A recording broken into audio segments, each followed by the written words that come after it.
Hi guys, good morning. Maraming nagtatanong sa akin kung mahal ba daw yung cost of living dito sa Calgary.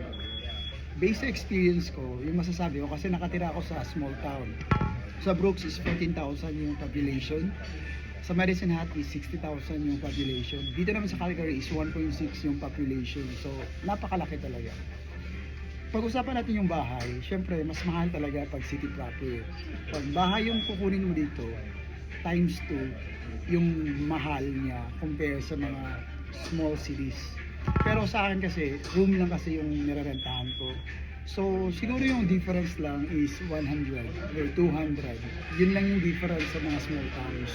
Dito kasi, may 600, 500, may 700, depende sa laki ng rooms mo. Pero in terms sa mga bilihin, same lang yung mga prices nila, walang pagkakaiba. Yung pagkakaiba lang dito is napakarami lang talaga ng mga establishments compared sa mga small towns. So may choices, marami kang mapupuntahan. Kaya syempre malaki yung, hindi yung cost of living, kundi nagdidepende na rin yan sa'yo kung ano yung mga activities mo, dun ka mapapamahal. So yun yung nakikita kong difference.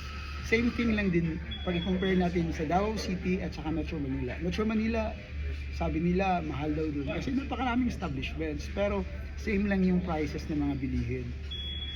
Mahal yung renting ng rooms doon sa Manila compare sa Davao City, di ba? So yun yung pagkakaiba.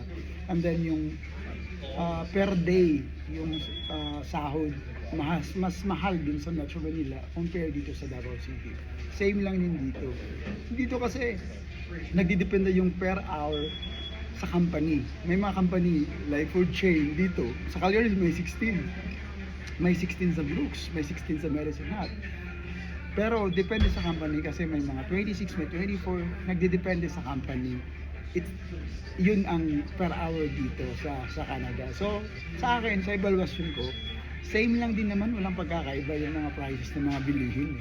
Kasi dati sa Brooks, sa Medicine Hat, tsaka dito, same prices lang din. Kasi mga branches lang din naman usually ng mga shopping centers or mga grocery stores yung nandun sa mga bayan na yan. So, parehas lang. Nagkakaiba lang sa bahay. Yun lang.